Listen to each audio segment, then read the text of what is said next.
भारतीय संविधान में राज्य के नीति निर्देशक तत्व ग्रहण किए गए हैं। तो नीति निर्देशक तत्व है वो कहां से लिए गए हैं?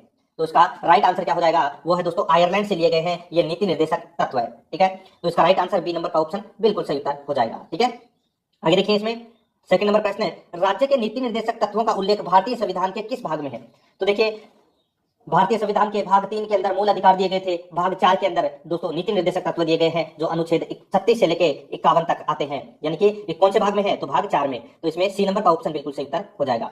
आगे देखिए इसमें 3 नंबर प्रश्न है, भारतीय संविधान के किस अनुच्छेद में राज्य के नीति निर्देशक तत्वों का उल्लेख है? तो मैंने अभी आपको बताया अनुच्छेद 36 से लेके अनुच्छेद 51 तक नीति निर्देशक तत्वों का उल्लेख मिलता है। सी नंबर का ऑप्शन बिल्कुल सही उत्तर हो जाएगा। ठीक है, आगे देखिए इसमें 4 नंबर का प्रश्न है, संविधान का वह कौन सा भाग है जो संविधान के निर्माताओं के मस्तिष्क और उद्देश्य को प्रतिबंधित करता है? बहुत ही अच्छा प्रश्न है। संविधान का वह कौन सा भाग है जो संविधान के निर्माताओं के मस्तिष्क और उद्देश्य को प्रतिबंधित करता है? तो इसका राइट आंसर हो जाएगा दोस्तों, वो है इसमें कौन सा? तो राज्य के नीति निर्देशक तत्व है। सी नंबर का ऑप्शन बिल्कुल सही उत्तर हो जाएगा। आगे देखिए इसमें 5 नंबर का प्रश्न है, राज्य के नीति निर्देशक तत्वों में निम्नलिखित में से किन किन प्रकार के सिद्धांत अंतर्निहित है? तो किन किन प्रकार के दोस्तों सिद्धांत है वो अंतर्निहित है? तो इसका राइट आंसर क्या हो जाएगा? देखिए दोस्तों यहाँ पे आर्थिक सिद्धांत, सामाजिक सिद्धांत, प्रशासनिक सिद्धांत, ये तीनों ही है, ये तीनों ही सिद्धांत है वो नीति निर्देशक तत्वों में अंतर्निहित है। तो इसका राइट आंसर हो जाएगा उपरोक्त सभी। डी नंबर का ऑप्शन बिल्कुल सही उत्तर हो जाएगा। 6 नंबर प्रश्न है, इसमें देखिए भारतीय संविधान में राज्य के नीति निर्देशक सिद्धांतों को शामिल करने के पीछे मुख्य उद्देश्य क्या है? भारतीय संविधान में राज्य के नीति निर्देशक सिद्धांतों को शामिल करने के पीछे मुख्य उद्देश्य क्या है? तो दोस्तों इसका मुख्य उद्देश्य क्या है? वो है कल्याणकारी राज्य की स्थापना करना। क्या है? कल्याणकारी राज्य की स्थापना करना। तो इसका right answer A number option बिल्कुल सही उत्तर हो जाएगा। ठीक है, आगे देखिए इसमें 7 नंबर का प्रश्न है, संविधान में राज्य के नीति निर्देशक तत्वों को शामिल करने के पीछे क्या उद्देश्य है? तो वो है दोस्तों सामाजिक आर्थिक लोकतंत्र की स्थापना। सामाजिक आर्थिक लोकतंत्र की स्थापना। तो इसमें सी नंबर का ऑप्शन बिल्कुल सही उत्तर हो जाएगा। आगे देखिए इसमें 8 नंबर का प्रश्न है, निम्न में से किसने नीति निर्देशक सिद्धांतों को बैंक की सुविधा अनुसार दे उत्तर दिनांकित चेक कहा है? तो किसने कहा है कि बैंक की सुविधा अनुसार दे उत्तर दिनांकित चेक कहा है? तो ये दोस्तों किसने कहा है? तो इसका राइट आंसर हो जाएगा वो है केटी साहा ने कहा है। ये किसने कहा है?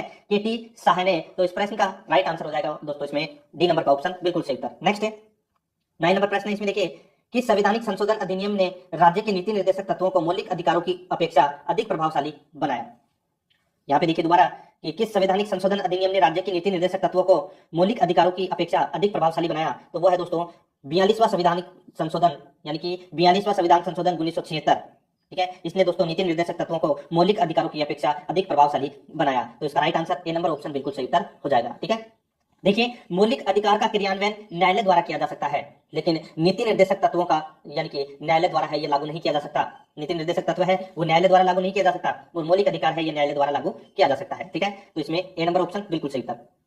आगे देखिए भारतीय संविधान का कौन सा अंग समाजवादी व्यवस्था स्थापित करने की प्रेरणा देता है? तो दोस्तों भारतीय संविधान का कौन सा अंग समाजवादी व्यवस्था स्थापित करने की प्रेरणा देता है? तो वो है दोस्तों इसमें नीति निर्देशक तत्व है। सी नंबर ऑप्शन बिल्कुल सही उत्तर। आगे देखिए इसमें देखिए नीति निर्देशक तत्व का उद्देश्य सामाजिक एवं आर्थिक लोकतंत्र की स्थापना करना होता है। 11 नंबर का प्रश्न है, संविधान में कल्याणकारी राज्य का आदेश दिया जाता है। संविधान में कल्याणकारी राज्य का आदेश दिया जाता है, तो ये नीति निर्देशक तत्वों में दिया जाता है। सी नंबर का ऑप्शन बिल्कुल सही उत्तर हो जाएगा। आगे देखिए इसमें 12 नंबर का प्रश्न है, नीति निर्देशक सिद्धांत। नीति निर्देशक सिद्धांत यहाँ पे देखिए दोस्तों वाद योग्य है, वाद योग्य नहीं है, मौलिक अधिकार है, क्या है? तो इसका राइट आंसर हो जाएगा वो है वाद योग्य नहीं है। ठीक है, नीति निर्देशक तत्व है वो वाद योग्य नहीं है, तो इसका राइट आंसर हो जाएगा बी नंबर ऑप्शन बिल्कुल सही उत्तर। नेक्स्ट आगे देखिए 13 नंबर का प्रश्न है, नीति निर्देशक तत्वों का क्रियान्वयन निम्नलिखित में से किस पर निर्भर करता है?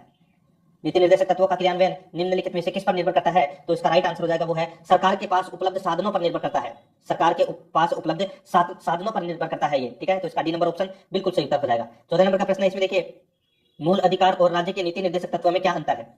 तो देखिए मैंने अभी आपको बताया दोस्तों मौलिक अधिकार को कानूनी शक्ति प्राप्त है और नीति निर्देशक तत्वों को नैतिक शक्ति प्राप्त है। ठीक है, और देखिए इसमें और भी मैं आपको बता देता हूं, आपातकाल के दौरान मौलिक अधिकारों का निलंबन किया जा सकता है और नीति निर्देशक तत्वों का निलंबन किसी भी स्थिति में किया जा सकता है। ठीक है, तो इस प्रश्न का राइट आंसर हो जाएगा वो है मूल अधिकार है ये वाद योग्य है, जबकि राज्य के नीति निर्देशक तत्व है ये वाद योग्य नहीं है। ठीक है, सी नंबर ऑप्शन बिल्कुल सही उत्तर हो जाएगा इसका। आगे देखिए 15 नंबर का प्रश्न है, मौलिक अधिकार एवं राज्य के नीति निर्देशक तत्वों के विषय में कौन सा कथन सही है? तो कौन सा कथन है वो सही है? तो देखिए वे एक दूसरे के पूरक हैं, यानी कि एक दूसरे के विपरीत है, मौलिक अधिकार और नीति निर्देशक तत्व है। ठीक है, तो इसका राइट आंसर ए नंबर का ऑप्शन बिल्कुल सही उत्तर हो जाएगा। ठीक है, आगे देखिए इसमें 16 नंबर का प्रश्न है, एक कल्याणकारी राज्य के निर्देश आदर्श वर्णित है। तो ये तो सीधा सा सिंपल सा होगा, राज्य के नीति निर्देशक तत्व में एक कल्याणकारी राज्य की बात कही गई है। ए नंबर ऑप्शन सही उत्तर। नेक्स्ट है, नीति निर्देशक तत्वों को क्रियान्वित करने के लिए क्या मूल अधिकारों का हनन हो सकता है? क्या मूल अधिकारों का हनन हो सकता है? हाँ, कुछ कुछ का।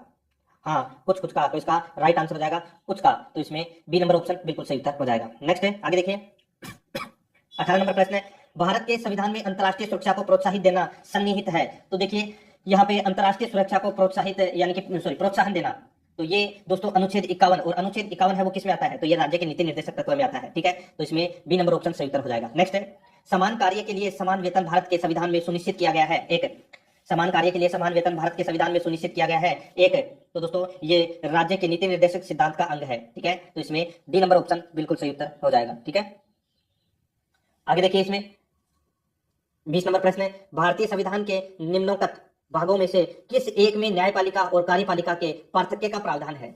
तो यहाँ पे देखिए दोस्तों, पार्थक्य का मतलब पृथक्करण। अनुच्छेद 50 के अंदर दोस्तों कार्यपालिका से न्यायपालिका का पृथक्करण किया गया है। ठीक है, और अनुच्छेद 50 है वो किस में आता है? तो ये राज्य के नीति निर्देशक सिद्धांत में आता है। तो इसका सी नंबर ऑप्शन बिल्कुल सही उत्तर हो जाएगा, राज्य के नीति निर्देशक सिद्धांत है। आगे देखिए इसमें 21 नंबर प्रश्न, भारतीय संविधान में राज्य के नीति निर्देशक सिद्धांत को किस मुख्य कारण से सम्मिलित किया गया है? तो कौन से मुख्य कारण से सम्मिलित किया गया है? तो इसका राइट आंसर हो जाएगा वो है दोस्तों सीधा सा है, कल्याणकारी राज्य की स्थापना के लिए। ए नंबर का ऑप्शन बिल्कुल सही उत्तर हो जाएगा। आगे देखिए 22 नंबर प्रश्न, मूलभूत संविधान में कौन से भाग में राज्य लोक कल्याणकारी यानी कि कल्याण की संकल्पना सम्मिलित की गई है? तो सीधा सा है, यहाँ पे कल्याणकारी राज्य की बात है वो कौन से इसमें मूलभूत संविधान के कौन से भाग में की गई है? तो ये सीधा सा है, राज्य के नीति निर्देशक तत्व में डी नंबर ऑप्शन सही उत्तर। आगे देखिए 23 नंबर प्रश्न है, संविधान का कौन सा अंश भारत के नागरिकों को आर्थिक न्याय प्रदान करने का संकेत देता है? तो आर्थिक न्याय प्रदान करने का संकेत है वो कौन देता है? तो इसका राइट आंसर हो जाएगा वो है राज्य के नीति निर्देशक तत्व है। ए नंबर का ऑप्शन बिल्कुल सही उत्तर हो जाएगा इसमें। ठीक है, आगे देखिए दोस्तों, देखिए आगे देखिए इसमें 24 नंबर प्रश्न है, निम्नांकित में से कौन सा राज्य नीति निर्देशक सिद्धांत नहीं है? तो यहाँ पे कौन सा राज्य के नीति निर्देशक सिद्धांत नहीं है? तो यहाँ पे आपको दिख रहा होगा दोस्तों, देखिए अंतरराष्ट्रीय शांति को प्रोत्साहन देना। ठीक है, दूसरा है 14 वर्ष तक के बच्चों को निःशुल्क अनिवार्य शिक्षा प्रदान करना, और देखिए इसमें गोवध निषेध, निजी संपत्ति का समाप्ति। तो यहाँ पे इस प्रश्न का राइट आंसर हो जाएगा दोस्तों वो है इसमें जो निजी संपत्ति की समाप्ति, ये दोस्तों राज्य के नीति निर्देशक तत्व में नहीं आता। ठीक है, बाकी देखिए गोवध निषेध आता है, और 14 वर्ष से कम तक के बच्चों को निःशुल्क एवं अनिवार्य शिक्षा प्रदान करना है, ये अनुच्छेद 45 में आता है दोस्तों। ठीक है, और अनुच्छेद 45 है वो राज्य के नीति निर्देशक तत्व में आता है। और अंतरराष्ट्रीय शांति को प्रोत्साहन, ये मैंने अभी आपको बताया था, आर्टिकल 51, ये भी नीति निर्देशक तत्व में आता है। तो इस प्रश्न का राइट आंसर हो जाएगा वो है इसमें डी नंबर का ऑप्शन बिल्कुल सही उत्तर। नेक्स्ट है 25 नंबर प्रश्न है, राज्य के नीति निर्देशक तत्व नहीं है, तो कौन सा नहीं है इसमें? इसमें देखिए दोस्तों, वैज्ञानिक मनोभाव के विकास का, ये दोस्तों इसमें क्या है? तो नीति निर्देशक तत्व नहीं है। ठीक है, ये मौलिक कर्तव्य में आता है, वैज्ञानिक वाला। ठीक है, और पोषाहार के स्तर को ऊपर उठाना, कमजोर श्रेणियों के आर्थिक हित को बढ़ाने का, कार्यपालिका से न्यायपालिका को अलग रखने का, ये तीनों है, ये नीति निर्देशक तत्व में आते हैं। ठीक है, इस प्रश्न का राइट आंसर हो जाएगा ए नंबर ऑप्शन। नेक्स्ट है, राज्य के नीति निर्देशक तत्व में क्या शामिल है जो मूल अधिकार में नहीं है? तो यहाँ पे देखिए दोस्तों, कुटीर उद्योग को प्रोत्साहन, ये नीति निर्देशक तत्व में आते हैं, लेकिन मौलिक अधिकार में ये नहीं आते। ठीक है, तो यहाँ पे इस प्रश्न का राइट आंसर क्या हो जाएगा वो है इसमें डी नंबर का ऑप्शन बिल्कुल सही उत्तर हो जाएगा। ठीक है, आगे देखिए इसमें 27 नंबर प्रश्न है, किसी नीति निर्देशक सिद्धांत को प्राय समाजवादी माना जाता है? तो इसका राइट आंसर हो जाएगा वो है ग्राम पंचायतों की स्थापना। अब देखिए अनुच्छेद 40 में ग्राम पंचायतों का गठन के बारे में बताया गया है। ठीक है, और अनुच्छेद 40 है वो किस में आता है? तो ये राज्य के नीति निर्देशक तत्व में आता है। तो इसमें ए नंबर ऑप्शन बिल्कुल सही उत्तर। नेक्स्ट है, आगे देखिए, निम्नलिखित निर्देशक सिद्धांतों में से वह सिद्धांत कौन सा है जिसे गांधीवादी सिद्धांत कहा जाता है? तो वह है दोस्तों, देखिए स्वशासन के प्रभावी एकलों के रूप में ग्राम पंचायत का संगठन, अनुच्छेद 40। ठीक है, तो इसका राइट आंसर हो जाएगा बी नंबर ऑप्शन बिल्कुल सही उत्तर हो जाएगा। नेक्स्ट है, आगे देखिए 29 नंबर प्रश्न है, नीति निर्देशक तत्व का महत्व किसके लिए है? तो किसके लिए है? तो ये राज्य के लिए है। ठीक है, बी नंबर ऑप्शन बिल्कुल सही उत्तर, राज्य। नेक्स्ट है, भारत के किस राज्य में समान नागरिक संहिता लागू है? तो भारत के किस राज्य में समान नागरिक संहिता लागू है? तो ये लागू है दोस्तों कहां पर? तो ये गोवा में। डी नंबर का ऑप्शन बिल्कुल सही उत्तर हो जाएगा, गोवा में। ठीक है, आगे देखिए इसमें 31 नंबर प्रश्न है, राज्य के नीति निर्देशक सिद्धांतों के अनुसार किस आयु तक के बच्चों को निःशुल्क एवं अनिवार्य शिक्षा देने की आशा की जाती है? तो यहाँ पे जो निःशुल्क एवं अनिवार्य शिक्षा देने की बात कही गई है नीति निर्देशक तत्व में, तो वो किस आयु वर्ग तक के बच्चों के लिए है? तो इसका राइट आंसर क्या हो जाएगा वो है दोस्तों 6 से 14 वर्ष, यानी कि 14 वर्ष। ए नंबर का ऑप्शन इसमें बिल्कुल सही उत्तर हो जाएगा 14 वर्ष। ठीक है, आगे देखिए इसमें राज्य के नीति निर्देशक सिद्धांत किस प्रकार मौलिक अधिकारों से भिन्न है? तो किस प्रकार मौलिक अधिकारों से भिन्न है? देखिए, राज्य के नीति निर्देशक सिद्धांत परिवर्तनीय नहीं है, जबकि मूल अधिकार है ये परिवर्तनीय है। तो दोस्तों इसका राइट आंसर हो जाएगा सी नंबर ऑप्शन, बिल्कुल सही उत्तर। नेक्स्ट है 33 नंबर प्रश्न है। इसमें देखिए, भारतीय संविधान के कौन से संशोधन अधिनियम द्वारा टकराव की दशा में राज्य के नीति निर्देशक तत्वों को मूल अधिकारों पर वरीयता प्रदान की गई है? तो कौन से संविधान संशोधन द्वारा टकराव की दशा में राज्य की नीति निर्देशक तत्वों को मूल अधिकारों पर वरीयता प्रदान की गई है? तो वो है दोस्तों इसमें 42वां संविधान संशोधन 1976 के द्वारा। आगे देखिए 34 नंबर प्रश्न है। भारतीय संविधान के अंतर्गत कल्याणकारी राज्य की अवधारणा निम्नलिखित में से किस अनुच्छेद में वर्णित है? तो कल्याणकारी राज्य की जो अवधारणा है ये अनुच्छेद कौन से में? 38 में यह अवधारणा की गई है, कल्याणकारी राज्य की स्थापना की बात कही गई है। तो इसका right answer B number option बिल्कुल सही उत्तर हो जाएगा। ठीक है, आगे देखिए इसमें 35 नंबर प्रश्न, समान न्याय और निःशुल्क विधि सहायता का प्रावधान संविधान के किस अनुच्छेद में किया गया है? तो समान न्याय और निःशुल्क विधि की सहायता है ये दोस्तों कौन से अनुच्छेद में की गई है इसकी व्यवस्था? तो ये 39 क के अंतर्गत, यानी कि 39A इस प्रश्न का राइट आंसर हो जाएगा। 39 क के अंदर समान न्याय और निःशुल्क विधिक सहायता की बात कही गई है, बी नंबर ऑप्शन सही उत्तर। नेक्स्ट है, आगे देखिए 36 नंबर प्रश्न है। भारतीय संविधान के निम्नलिखित अनुच्छेदों में से कौन सा अनुच्छेद राज्य सरकारों को ग्राम पंचायतों को संगठित करने का निर्देश देता है? तो ग्राम पंचायतों को संगठित करने का जो निर्देश है वो देता है दोस्तों अनुच्छेद 40 है, बी नंबर का ऑप्शन बिल्कुल सही उत्तर हो जाएगा। नेक्स्ट है 37 नंबर प्रश्न है। भारतीय नागरिकों के लिए एक समान सिविल संहिता प्राप्त करने की बात कही गई है। भारतीय नागरिकों के लिए एक समान सिविल संहिता प्राप्त करने की बात कही गई है। तो इसका राइट आंसर हो जाएगा वो है अनुच्छेद 44 में। किसमें? अनुच्छेद 44 में यह बात कही गई है, एक समान सिविल संहिता की। ठीक है, नागरिकों के लिए। तो इसमें बी नंबर ऑप्शन सही उत्तर। 38 नंबर प्रश्न है। संविधान के किस अनुच्छेद में न्यायपालिका का कार्यपालिका से पृथक्करण का उल्लेख किया गया है? तो दोस्तों मैंने अभी आपको थोड़ी देर पहले बताया था अनुच्छेद 50 में दोस्तों कार्यपालिका से न्यायपालिका का पृथक्करण किया गया है। तो इसका right answer D number option बिल्कुल सही उत्तर हो जाएगा। आगे देखिए इसमें 39 नंबर प्रश्न है। राज्य के नीति निर्देशक सिद्धांतों में से किस अनुच्छेद का संबंध अंतर्राष्ट्रीय शांति और सुरक्षा के संवर्धन से है? तो ये भी मैंने आपको बताया था दोस्तों, अनुच्छेद 51 में दोस्तों अंतर्राष्ट्रीय शांति और सुरक्षा की बातें कही गई है। तो इसमें बी नंबर ऑप्शन बिल्कुल सही उत्तर हो जाएगा। नेक्स्ट 40 नंबर प्रश्न है। भारतीय संविधान के किस अनुच्छेद द्वारा निम्न दुर्बल वर्गों को शिक्षा संबंधी सुरक्षा प्रदान की गई है? निम्न दुर्बल वर्गों को शिक्षा संबंधी सुरक्षा प्रदान की गई है। तो वो है दोस्तों किसमें?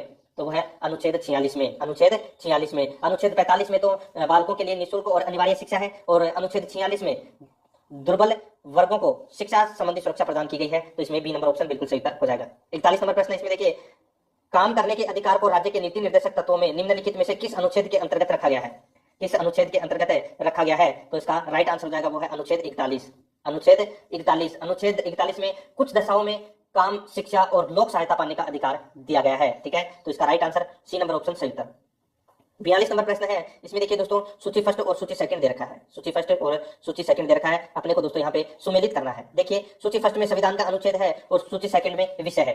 अब यहाँ पे देखिए अनुच्छेद 40 में अभी मैंने आपको बताया था ग्राम पंचायत के गठन के बारे में कही गई है ये बात, और अनुच्छेद 41 में ये भी मैंने आपको बताया था अभी कि कुछ दशाओं में काम, शिक्षा और लोक सहायता पाने का अधिकार है। तो यहाँ पे काम करने का अधिकार है वो अनुच्छेद 41 में है। अनुच्छेद 44 में नागरिकों के लिए एक समान सिविल संहिता प्रदान की गई है। ठीक है, और दोस्तों यहाँ पे देखिए अनुच्छेद 48, इसमें देखिए अनुच्छेद 48 में कृषि एवं पशुपालन के गठन के बारे में बात कही गई है। तो इसमें इस प्रश्न का राइट आंसर क्या हो जाएगा? वो है इसमें 1 2 3 4। तो इस प्रश्न का राइट आंसर क्या हो जाएगा?